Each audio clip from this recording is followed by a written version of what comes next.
correct it. And sometimes, trying to talk to them, trying to reason with them, trying to like take away privileges is not going to work. So the only thing that's going to drive it out is a rod. A rod. A lot of all these 501c churches want to water it down. Say, well, the rod is when you tell them stop, or you're not going to play with the Xbox. No. A rod. That means you take a belt or a stick and you beat them.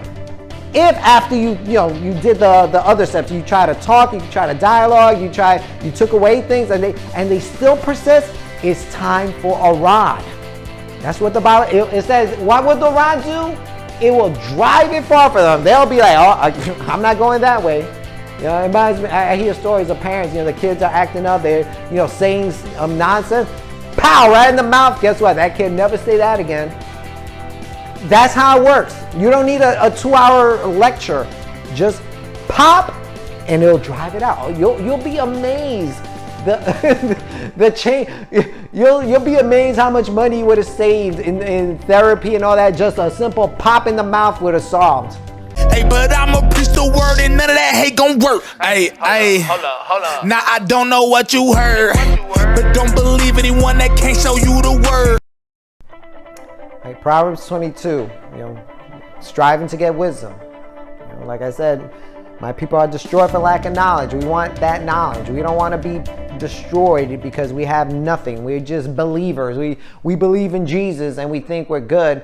You might be good in the sense that you might have eternal life and you're saved, but navigating this world, if you don't have any knowledge, you're going to be destroyed. You're going to be confounded. You're going to be disappointed.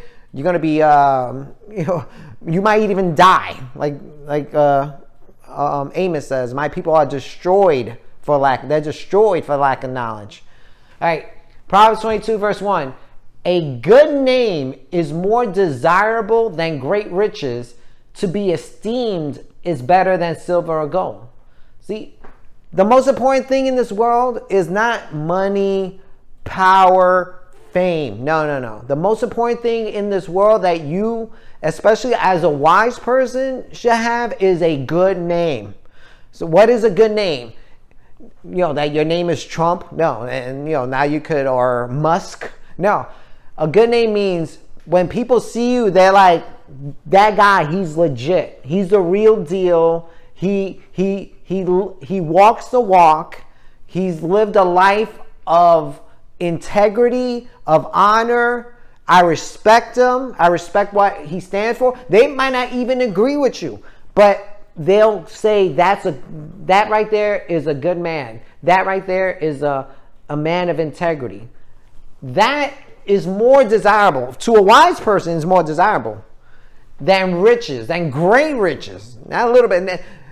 So you got to get this mindset out of the world, that you just got to be as rich, as powerful, as famous as can be. And then there's nothing more pleasing than that. No, your name, that's a comment. If somebody says something about your name, you better protect your name. Not take it as whatever. I'll let whatever they said slide. No, you got to fight for your name. That's the most important thing. To be esteemed is better than silver or gold. Again, esteem meaning in the sense that people esteem you. They value you. They respect you. They honor you. That's better than gold and silver. 2, the rich and poor have this in common. The Lord is the maker of them all. All right? Because sometimes we look at the rich and we put them in this upper class. Like in India, they have a caste system where the elites are up there and the bottom dwellers, live in the slums. Guess what? God made them both. Of course, there's some people that get themselves because of their poor decision into poverty or because of circumstances. It's not like God said, you're going to be poor. No, it was because of the choices or circumstances. But in the end, God made them both. So don't elevate the rich over the poor and think, wow, that they're super special. No, God made them both. All right. 3, the prudent sees danger and takes refuge, but the simple keep going and pay the penalty. Now, I like the way the King James version has. I know it by heart. The prudent sees evil and hides himself, but the simple go thereon and are punished. So a prudent man, he sees something. He sees 10 steps ahead. He sees there's going to be trouble. He really is an analytical person. He's very perceptive. He sees it, and he sees the danger, and then he avoids it. He takes refuge. But a simple person, they don't look 10 steps ahead. They just keep going down the road, and guess what's going to happen to them? They're going to get punished. They're going to pay the penalty. So don't be a simple person walking through life. That's how come we got to get wisdom. You know, I remember Solomon talked about the adulterous woman, the simple. There was a man, he looked out the window, a man that was simple, walking by her house. He just walked, he was walking in her direction. A wise, the prudent would have not even gone down that road, but he's simple. So don't be simple. Now that's why I'm doing this more so for my kids. You know, I want my hands will be clean because I gave you. If you go down the wrong path, it's not because you're simple. It's because you're foolish if you go down the wrong path. So my hands are clean of you being simple. So let's not be these simple people that keep going without being perceptive and are punished. Verse 4. Humility is the fear of the Lord. Its wages are riches and honor and life. Click 4. Let me see how the KJV has it. It says, by humility and fear of the Lord are riches and honor and life. By riches. So in other words, if you're humble and you have fear of the Lord, you're going to get riches, honor, and life. You know, you don't have to go to the elite school and kiss people's behinds. If you are humble and you fear God, you're going to get riches and honor and life. Those are the two things you got to do. You got to be humble and fear God. Not like these churches over here, give to the man of God and God will give you tenfold. No. Here it says, you want riches? Be humble and fear God. I go back. Verse 5.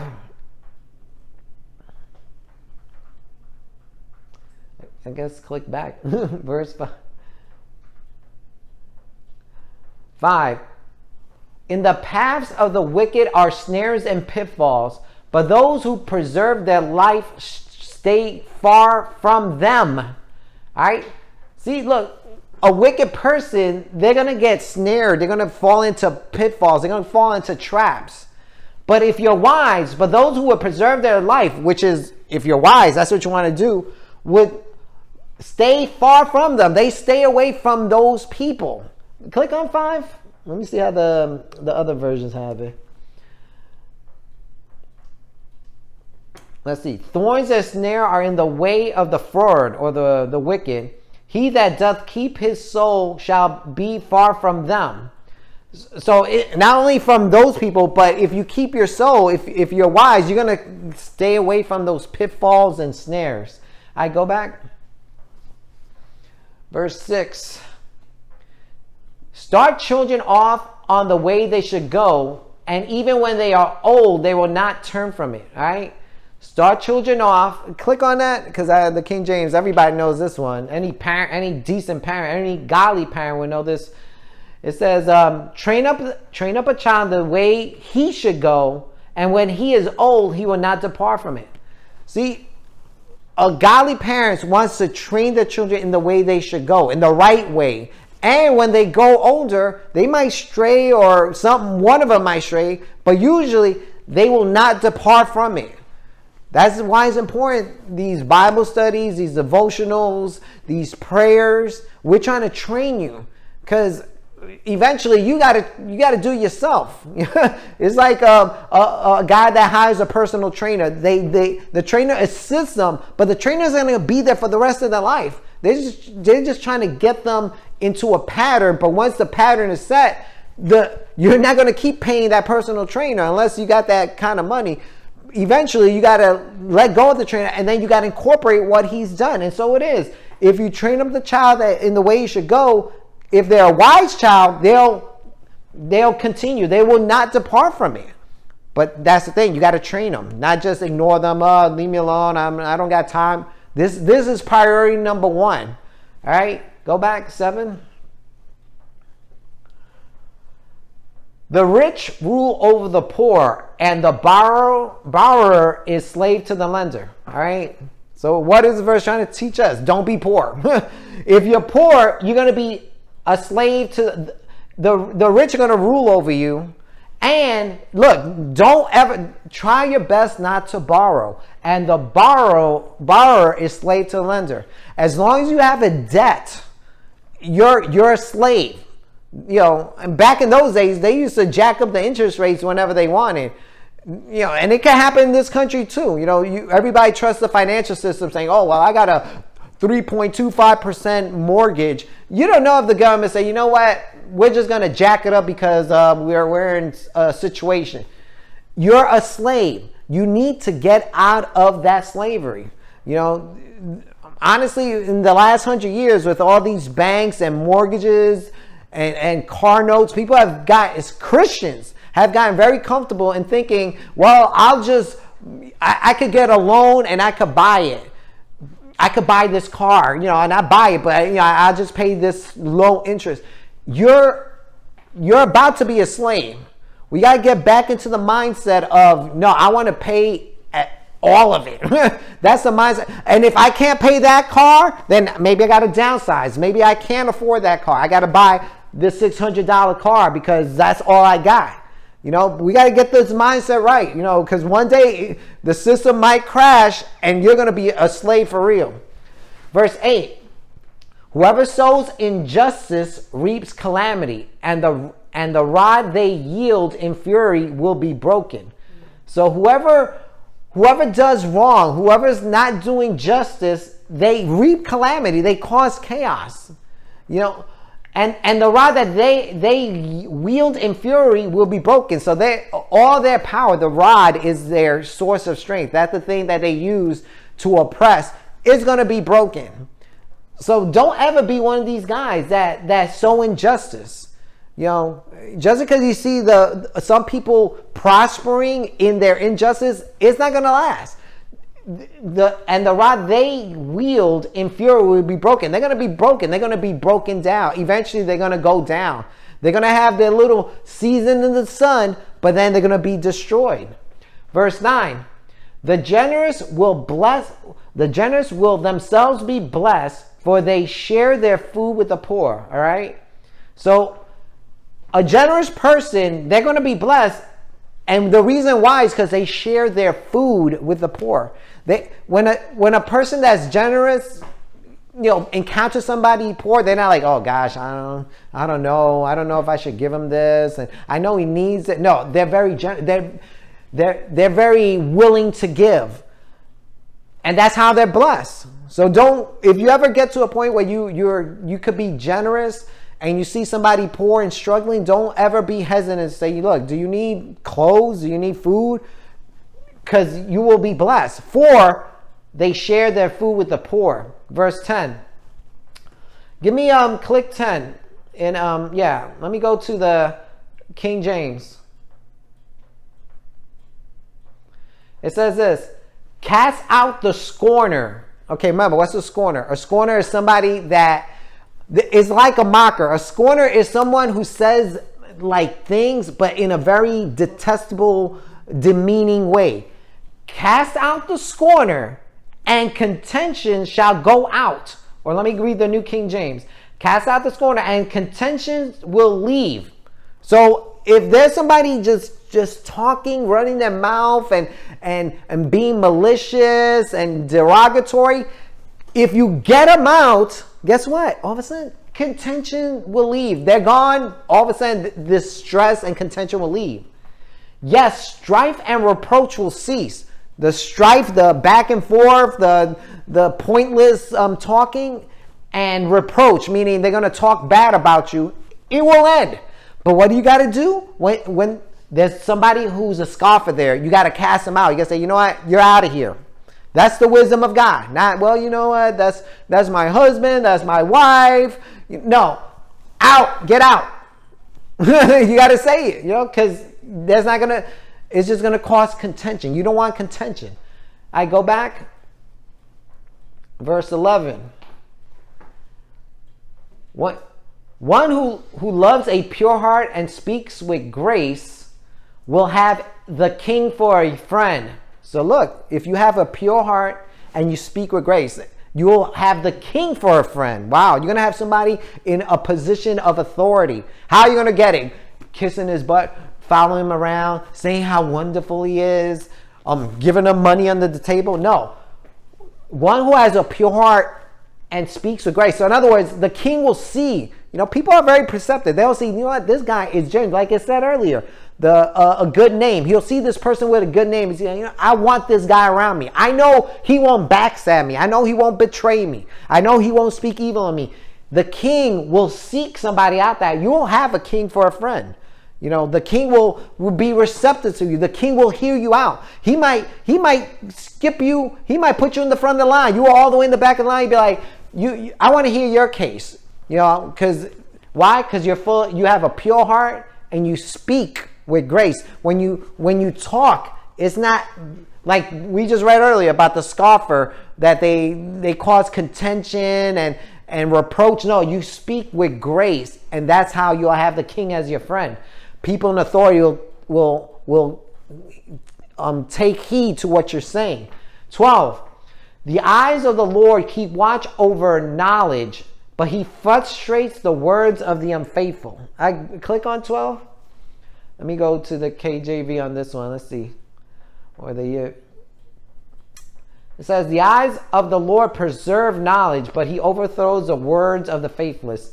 Okay, let me go to the ESV. The eyes of the Lord keep watch over knowledge. So God watches over knowledge. There is knowledge and God watches it, and he's hoping people will desire it. He watches over knowledge, but he overthrows the word of the faithless or the treacherous. He he ruins the plans of the treacherous. So those that have plans for treachery or to be a traitor or to be faithless, God overthrows them. And they willingly know they're being treacherous, they're being faithless, they're being a traitor. Or aggressor. He's gonna overthrow those plans. They might, like I said, they might succeed for a little while, but God's going to overthrow it. God's going to overrule them. It reminds me of the Supreme Court. These courts, they might rule one way, but when it gets to the Supreme Court, all of a sudden the Supreme Court rules another way. So all those plans they had, it got overturned. And so it is with God, especially with the plans of the treacherous, the traitors, the faithless. All right, go back 13. The sluggard says, there is a lion outside. I will be killed in the public square. Look, the sluggard or the lazy person says, there's a lion. What is this verse trying to say? In other words, a sluggard would find an excuse according to his will. They will find a reason why they want to be lazy. They would go outside. The reason why they're lazy. So in other words, there's something that's got to be done, but they don't want to do it.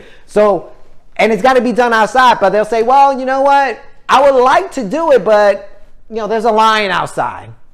It's raining. It's cold. It's this. It's that. That's what sluggards do. They'll find an excuse why not to do what they need to do. The sluggard needs to go outside. He's being lazy, but he just doesn't want to go outside. So don't be one of those that find an excuse. If you want this guy, this is an outrageous excuse. How many lions are out there? He's just being ridiculous. But that's the thing. Don't be a sluggard. Don't have the sluggard's mentality that a little rain. Oh, forget it. I can't do it now. I would have done it today, but I can't do it now. So I'm just gonna sit here and watch YouTube all day. No. 14. The mouth of an adulterous woman is a deep pit. A man who is under the Lord's wrath falls into it. All right. So look, an adulterous woman, her mouth is a deep pit, meaning she's going to entice somebody that, that's not her husband to be with her. She's going to entice him.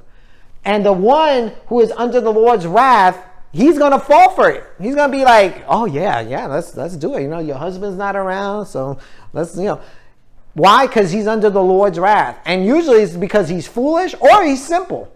But the wise person, he'll he'll avoid this. He'll be like, oh boy, this is wait a minute, she's married and she's saying these things to me. Let me get out of here. So, but it's a deep pit. It's a deep pit. If a woman is married and she's doing that, you're in a deep pit. You don't even think you're in a deep pit, and it's her mouth. Remember, her mouth is speaking seductively. It's not saying, it's not speaking evil things. She's trying to seduce you to fall into that deep pit. 15. Folly is bound up in the heart of a child, but the rod of discipline would drive it out. All right? In the hearts of children, there's foolishness bound up. Don't ever think that a child is wise when he's born. Usually they don't know, like the Bible says, they don't know the left hand from the right. But even then, as they grow up, there's still little things in them that need to be corrected. It needs to come out. All children. There's always little things that they need to be corrected. And sometimes, trying to talk to them, trying to reason with them, trying to take away privileges is not going to work. So the only thing that's going to drive it out is a rod. A rod. A lot of all these 501c churches want to water it down. Say, well, the rod is when you tell them stop or you're not going to play with the Xbox. No. A rod. That means you take a belt or a stick and you beat them. If after you did the other steps, you try to talk, you try to dialogue, you took away things and they still persist, it's time for a rod. That's what the Bible, it says, what would the rod do? It will drive it far from them. They'll be like, oh, I'm not going that way. It reminds me, I hear stories of parents, the kids are acting up, they're, saying nonsense. Pow, right in the mouth. Guess what? That kid never say that again. That's how it works. You don't need a 2-hour lecture. Just pop and it'll drive it out. You'll be amazed. The change, you'll be amazed how much money you would have saved in therapy and all that. Just a simple pop in the mouth would have solved. All right, 16. One who oppresses the poor to increase his wealth, and one who gives to the rich, both come to poverty. So if you oppress the poor, that means somebody who's in a vulnerable state and you take advantage of them, or you're one of these that want to kiss butt and say, you know what, I'm going to give gifts to these powerful men, to DeSantis, to Biden or whoever. I'm just going to give money, like these realtors do. They like to give to these politicians. Guess what? Both of these people, they're going to go into poverty. You thought you were going to benefit? You thought by giving the rich, you're going to get something in return? Nope. You know how many times I hear about these people that give big donations to the politicians, and then the politicians passes a bill that contradicts everything that person that gave them stood for? You're going to go into poverty. So don't be one of these people. Your money is not going to give you influence. And notice, and it says the one who gives to the rich. So that one is not even rich himself. He's just barely making it, but he's thinking, maybe if I give him a $10,000 contribution, he'll hook me up. And guess what? You're going to both go into poverty. 17. All right, this is Solomon speaking to his sons, trying to remind them of all the things he said so far, trying to exhort them to take what he's saying seriously, okay? It says this: pay attention and turn your ear to the saying of the wise. In other words, look, pay attention. In other words, don't start dozing off. Don't start, like in some churches, people have their Bibles up and they're watching videos on their phone. Pay attention and turn your ears to the wise, to the sayings of the wise. All right, so any wise sayings, he's not even talking about just the book of Proverbs. He's talking about Ecclesiastes, Songs of Solomon. Any wise saying, pay attention and turn your ear to the sayings of the wise. Apply your heart to what I teach. So don't just pay attention, but what I'm saying, do it. Do what it says. Don't just, okay, but I'm not going to do it. Apply your heart to what I teach, for it is pleasing when you keep them in your heart. So it's pleasing. It's a pleasing thing. If you keep pleasing to the Father, it will be pleasing to you. For it's pleasing when you keep them in your heart and have all of them ready on your lips. So in other words, look, everything I'm trying to tell you, you got to remember it. And when situations comes up, you could say it. You could remember it and you could say, oh, this is what's going on. But I remember in Proverbs, it says this. So you got to have it ready and have them ready on your lips. So in other words, you got to memorize it so you can speak it out. That's your job.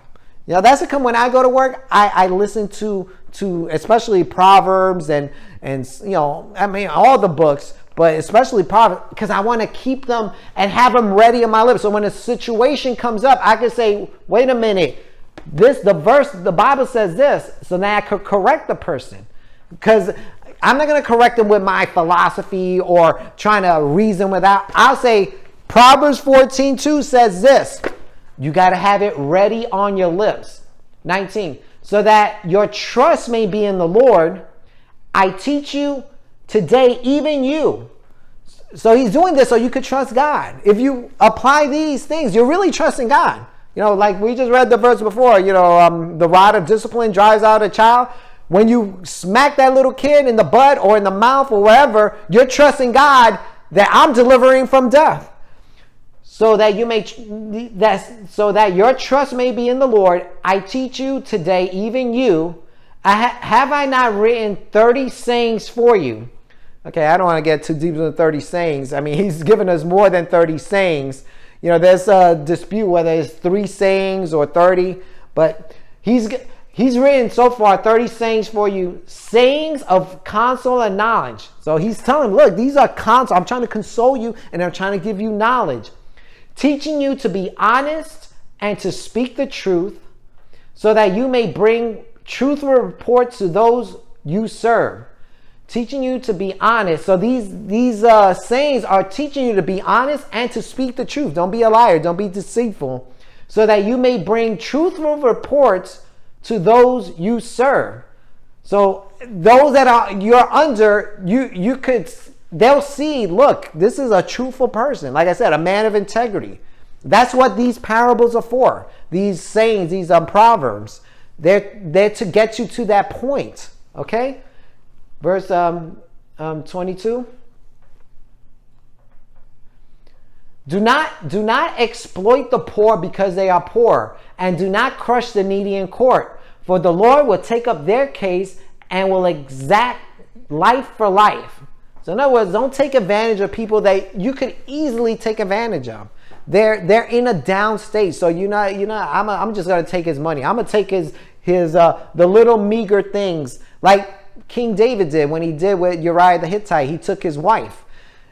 Do not exploit the poor because they are poor, and do not crush the needy in court. See, if you got money and you know somebody doesn't, and you're like, you know what, I'm gonna go after them, and you know that they're gonna lose because they cannot fight you, don't do that, especially if you're in the wrong. And do not crush the needy in court, for the Lord will take up their case. So the Lord is going to be their attorney. The Lord, you know, they might not even have an attorney, but God says, you know what, I'm going to intervene. For the Lord will take up their case and will exact life for life. So if you're trying to destroy them, guess what? God's going to destroy you. So don't exploit the poor. I mean, don't ever think I'm going to run this scheme because I want to get money and I'm going to take advantage. Like these elderly people, you know, people call them, say, oh, you know, you got this so money. All we need is your banking account. God's going to take up their case. God's going to hear their cry, and he's going to exact life for life for what they're doing, for exploiting them. Verse 24, do not make friends with a hot-tempered person. Do not associate with one easily angered, all right? Bottom line, if you encounter somebody that likes to explode, you know, just snap, God says don't make friends with him.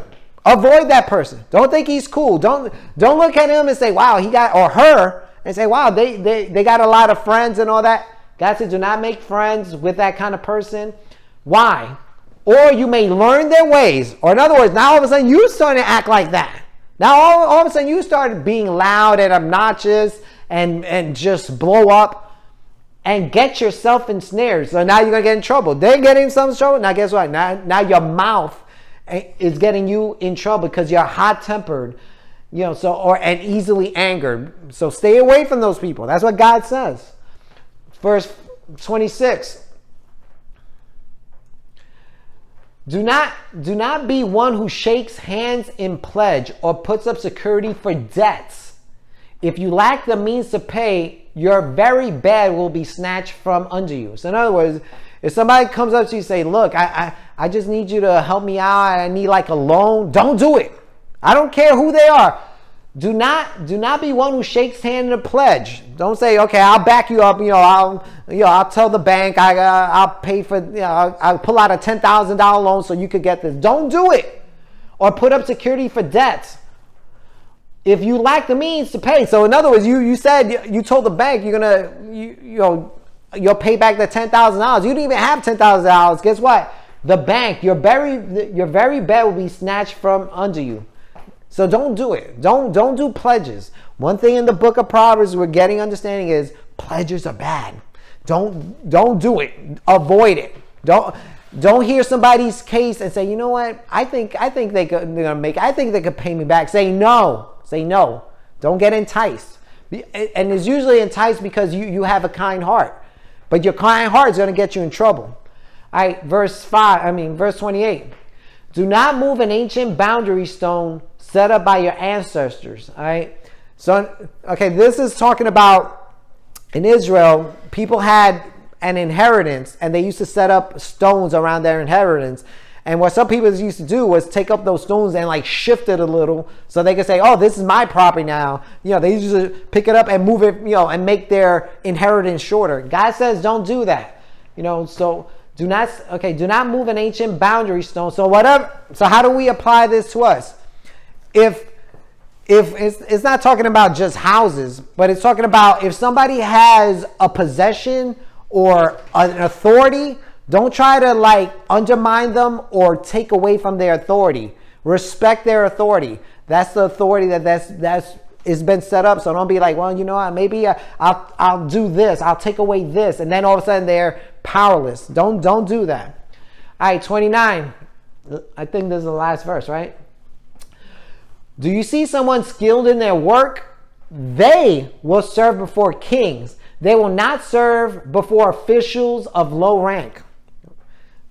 This verse is saying, look, people like to look down on people that got skills like electrician, plumbers, farmers. They're a bunch of nobodies. The kings and the princes and the lawyers, they're all that. No. God says this. If you see somebody that has a skill like an electrician or a plumber, they're going to serve before kings. You know what? In the ancient days, when another king took over a kingdom, the first people they used to cut off their heads were the kings, the judges, but they always kept the farmers. They always kept the carpenters and the masons and the fishermen. They always kept those. So, but if you're really skilled, if you got a great talent, the king will say, come up here. So don't ever look at somebody that has isn't in a position of authority. Say, he's a nobody. You know what? He's going to stand before kings, especially he's very skilled. If he has a skill that nobody has, a kingdom, like I remember the Mongols used to just wipe out just cities. They used to go in cities, but I bet you they left the farmers alone. I bet you they left the carpenters and masons alone. They'd say, oh, you got a skill, but the homeless guy, dead. The widow lady, they used to kill them. But those that got skills, so that's why, what is this verse trying to teach us? Never look down on someone's skill. And if you desire skill, don't ever feel like, oh, I'm less because I don't wear a suit and tie and I don't drive the fancy car. Because God forbid, if anything goes down in this nation and another nation takes over, guess what? You'll be okay. That person, he might be out of a job or dead. So never look down on somebody that has a skill. Okay? So we'll end there. Anybody has a question?